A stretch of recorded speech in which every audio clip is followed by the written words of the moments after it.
ব্যারাকপুর নেতাজি সংঘ প্রতি বছর শ্যামা পুজোর আয়োজন করে। এবছর আমাদের 55তম বর্ষ।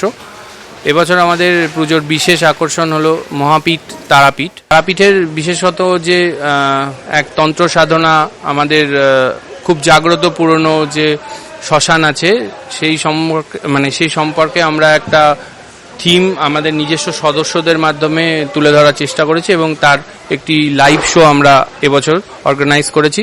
আমাদের পুজোর যারা সদস্য তারাই এখানে সব পারফর্ম করছে, আর এবং যা এখানকার মণ্ডপ সজ্জা এবং ইলেকট্রিক সজ্জা সবই আমাদের ক্লাব সদস্যদের দ্বারাই নির্মিত।